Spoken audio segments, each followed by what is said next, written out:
What's up, everybody? Welcome back to the VSO Gun Channel. Today, we are beginning a series that has been over a year in the making. Literally a year ago, we did a video from the Nevada desert on the ODS-1775. The gun was a prototype at the time. It's a production gun now. I will have a link in the description box down below where you can watch the original video. I think it's called like the Space AK or something like that. And you can compare and contrast what this gun is versus what it was originally projected to be. See how they did on the delivery of those things. That's up to you guys to compare. Today we're going to go over the components, and then also, because this is going to be a 5,000 round tester, all those high-res photos will be put into this video, so you guys should probably see them on screen by now because we are going to be strapped for time. So back to front, we've got the Magpul MOE. This is a well-known product, so we're not going to go over it a whole lot, but I prefer the MOE over the Zukov stock, the folding type thing. The folding mechanism, we have broken several of them on some of the AKs that we have because it's just a little bit fragile there. If you use a live round, you can access a storage compartment that is in the MOE stock, and it comes with a rattly bit in it that is the Occam lube kit, and mine was full of grease. I don't know why he keeps doing this. I think this is a joke at this point in time. Grease is for hot people. We're cold people.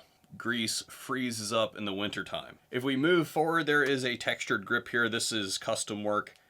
All of the markings on this grip have been removed through the stippling process. It looks like it's done professionally.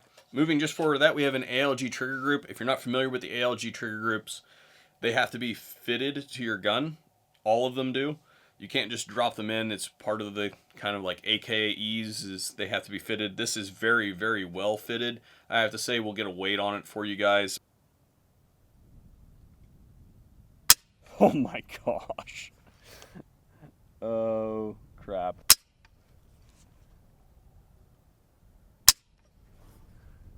Safety selector, standard AK safety selector, but it has been properly bent, so it doesn't take a whole lot. I can easily reach forward from this position with just my couple fingers right here and push down, and it's going to go just fine. I don't have to do any additional bending. We do not have a side rail on this thing because we're going to be talking about the handguard that's up here in just a moment. Since we're speaking about the handguard, the next most logical thing to do is, you can see there's a cantilever here, the dust cover. We need to talk about the dust cover. Because we've gone into this point where we're starting to mount optics farther back on AKs, you have to be able to get the dust cover off. And you need to be able to get it off in a hurry, because there are some malfunctions, a suite of malfunctions I would call them, that can occur in an AK, any AK, that will absolutely shut the gun down. And to fix them, you have to be able to get the dust cover off. So even with the rail on it and the optics and all that stuff mounted on it, it is easy to quickly access. If you're new to AKs, the gun will function without the dust cover, but the important thing is that we can get it off quickly. So the big one that I have seen is a round that actually gets sandwiched between the receiver and the dust cover. That will absolutely shut this gun down. The only way to fix that thing is to get that dust cover off. Whew, that was loud. Spring. If you guys go over, I think now would be a good time to talk about the bolt. And to do that, we're just going to jump to the die chem test. If you guys are unfamiliar with that, it is basically a visual representation of how the rifle is distributing the stress of unlocking during the firing sequence. And I have a full video out on that. I'll have it linked in the description box down below. But how we do it basically is we take the bolt and we paint it with layout fluid. On that side we have the primary locking lug. On that side we have the secondary locking lug. They correspond to the lugs on the trunnion of the AK. And generally speaking, we have an imbalance usually in most AKs. It's ideal that there is an even balance. However, it's acceptable if it's unbalanced towards the primary locking lug, and that's because if you look at the lockup surfaces on the bolt and the trunnion, the lockup surface on the trunnion for the primary locking lug is much more robust than the secondary locking lug. And I don't even really like the nomenclature of primary and secondary locking lug. You can't do one without the other. That's what we're given, so that's what we're gonna do. To start out with, we basically paint the bolt, put it back in the gun, just hand cycle it a few times, see how it wears, pop it back out, take some pictures. So the bolt looks pretty good. I do have to say so myself. It looks pretty even. I'll obviously throw some tight shots in there. That was without any stress, basically. Now we're gonna actually charge her up and see what happens when we put the operational pressures into this system. This stuff will absolutely get you in trouble if you spill it anywhere in your house. I keep it in the freezer. Guys, be careful if you're going to do that in your house.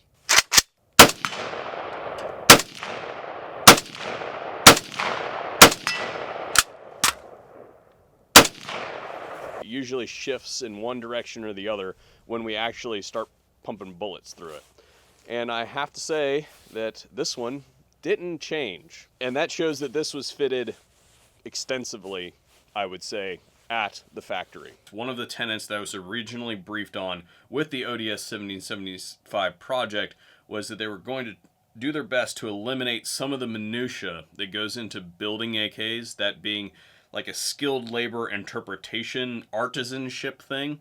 Take that and replace some of it with just raw science, like aerospace engineering, travelers with the products, that sort of thing. If you go over to Brian's Instagram, you can see a video about how these bolts are lapped. Nobody's doing that.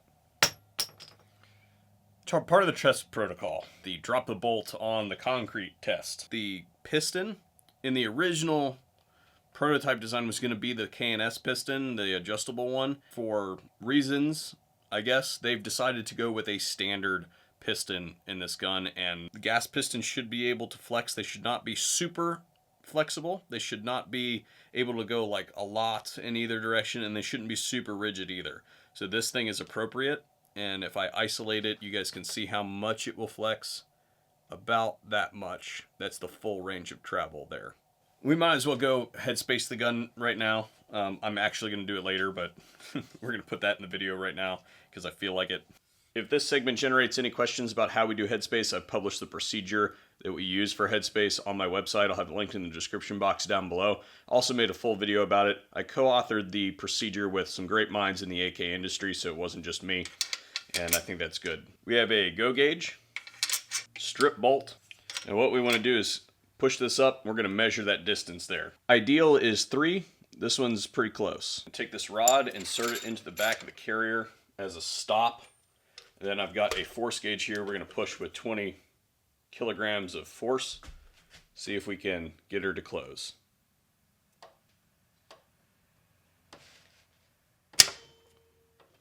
And we got it closed right there. Go gauge out, no go gauge in.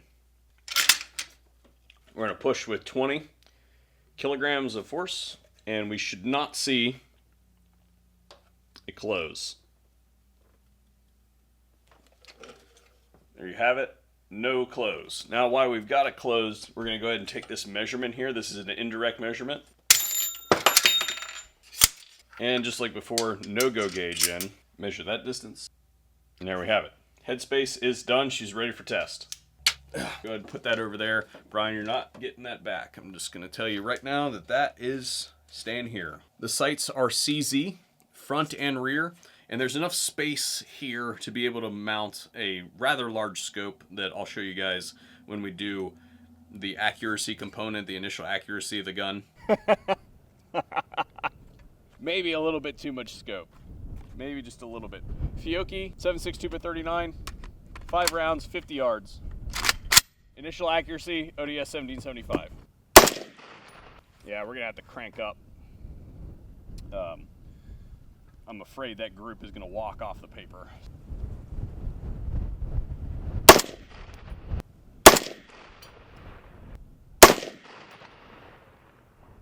Well, look at that.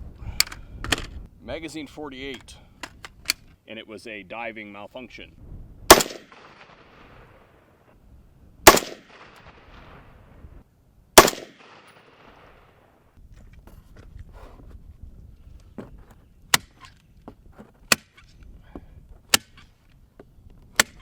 So first things first, our first round, and then I adjusted the group up by adding some elevation to the system. I basically gave her a big old spin.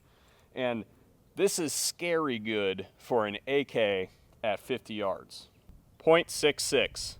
4 different apertures on the rotary sight, and then in the front we have sort of an AR style post, and I'm assuming that this would use a regular AR tool.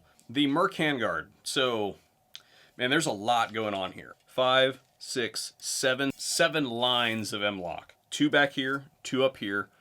quick detach sling attachment points for your QD swivel studs. Across the top we do have Picatinny rail, and some of it has been weight relieved, and I'm assuming this is for gas venting and heat dissipation. You can see there on the top, about halfway, I don't know, more like 40% of the way up the rail, we start getting those heat cuts. Speaking of heat, we have a heat shield inside of this handguard. It's, yeah, like a ½ inch to the end of the handguard, and then it starts back here, and that's just to dissipate heat away from the end user's hand. Gas block, the barrel, the gas tube, that's all in this area, so they're putting it right there so that it's not burning you. So I am told that the Merc looks a lot like some other products that are on the market, and there were some initial accusations that, and I think most of them have been dispelled, but that there was some thievery going on here. And what I did is I went in and actually did some research on the patents that have been filed on this particular product. Real quick,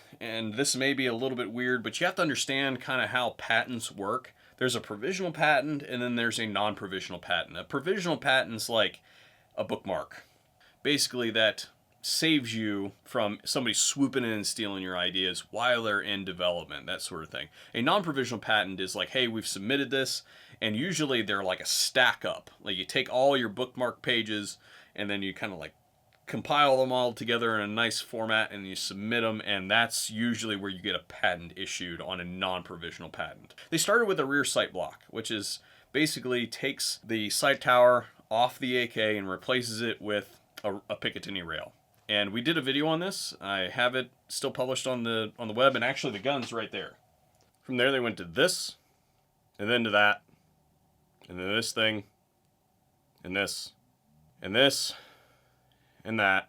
Moving from the two-piece rail to what we have today in the modern Merc is a single extrusion, one-piece rail that is the rail, the rear sight tower, and the optics mount, all extruded into one piece, and it's attached by a block here.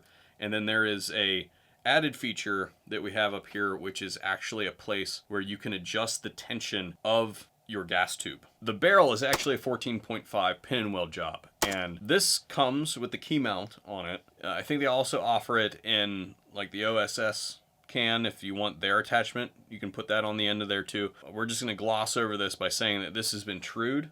Brian put in a lot of work, and I've talked to him many an hour about this problem with aligning the muzzle device for attachment of a suppressor on the end of your gun. Because it's an AK barrel, it is not thick enough to put a shoulder on. So AK barrels index from the front of the barrel. That little tiny thin crown of material is what you have to index these brakes off of. That means they have to be within 10,000ths of perfection to make sure that they're aligned properly. From there, he takes it and then pins and welds it into place so that you can't screw it up. Well, guys and gals, that wraps it up for the ODS-1775. That's our initial look of the components, and I'm sure that you guys are going to get sick of looking at it here over the next couple of weeks. But stay tuned for more testing on it. We're going to lead off the next part with suppressor testing when the dead air can comes in.